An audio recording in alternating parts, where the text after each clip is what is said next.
Hi guys, this is Vidas. And Ausra. Let's start episode 169 of Ask Vidas and Ausra podcast. Today's question was sent by Mike. He writes, Hello Vidas, are there any YouTube examples of Bach's main fugues played in toes only? Is there anybody in the world that can properly play the great G minor fugue toes only? Can you?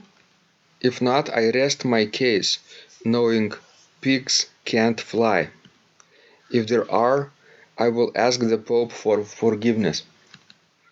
Best, Mike. Do you know, Osha, what he's talking about?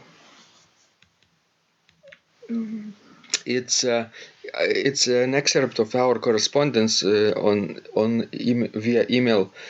I decided to answer his question here publicly too, because he thinks that Bach's fugues cannot be really played with toes only virtuosically enough.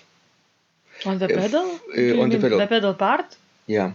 For example, the famous the Jig fugue, BWV 577.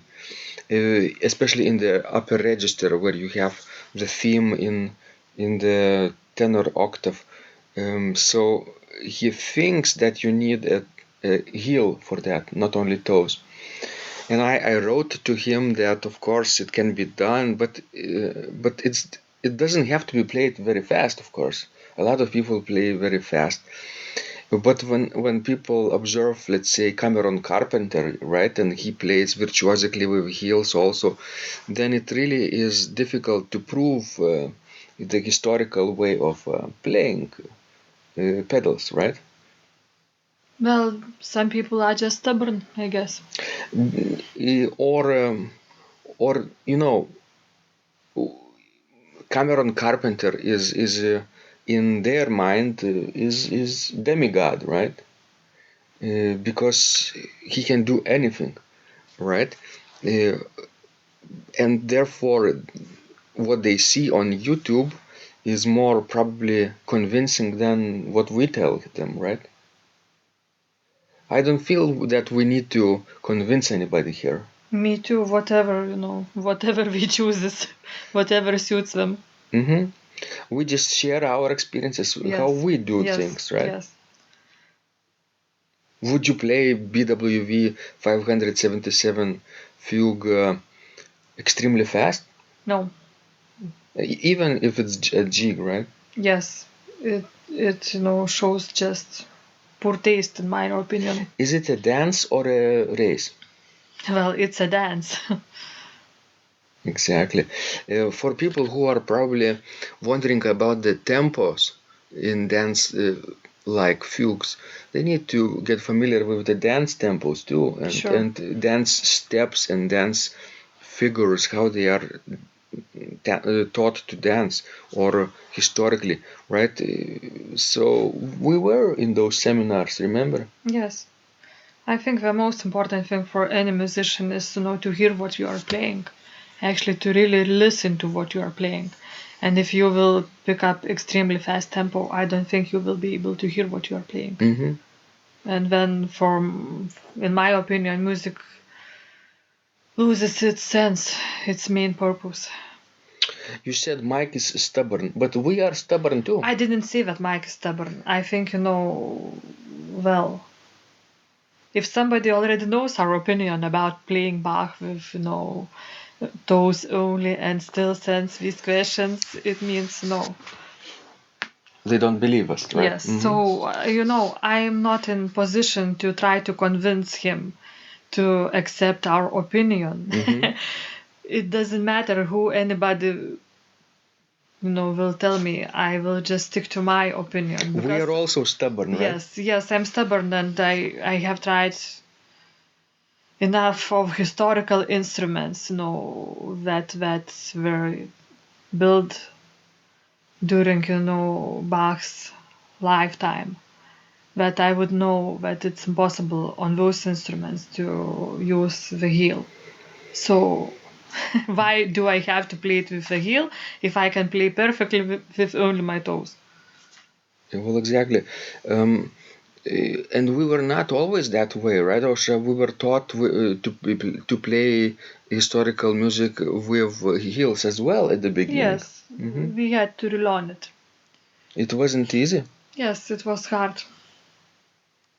Mm, who first introduced you to historical techniques? Pamela Reuter-Finström. Right. And in Lithuania, nobody really told you about that, or No, just nobody, absolutely nobody. I see. Because everybody in the Academy of Music in those days taught, to play Bach, combining, toes and heels. You know, I feel that our former professors in Lithuania had their own version of historical techniques, right? Their own understanding and how they applied it in their own playing, and it's not necessarily historically accurate. But let's be,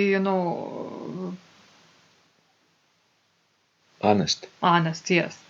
That's the word I was looking for. That nobody in Lithuania taught us historical fingering. Nobody taught us, historical pedaling.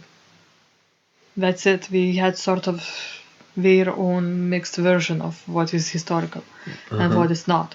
And I remember, like now, when playing, for example, pieces by Buxtehude or Bach, and if there would be a suspension, on the strong beat, I would be told sometimes even just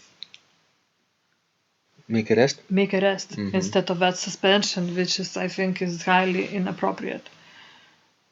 To lean on dissonances. Yes, you have to lean on dissonances. You have even to prolong them, and not, to make a rest instead of them.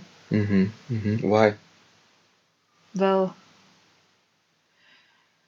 I think it's because of the historical tunings, probably one of the reasons. And another thing, I think that dissonances are more important in music than consonances. Obviously, because dissonances give music color, Sure. spice. Yes. Like your breakfast for today, it has had some spices, right? It wasn't a very boring breakfast. You put some. What did you put, by the way? What spice? Crest salad. Crest salad, right? Do you like to water it in the morning? Yes. Do you like to talk to it in the morning? Yes. What did you say to that salad this Good morning? morning. Good morning. Grow up faster and we will eat you soon. Was it happy? Yes. That's what they do, right? Sure.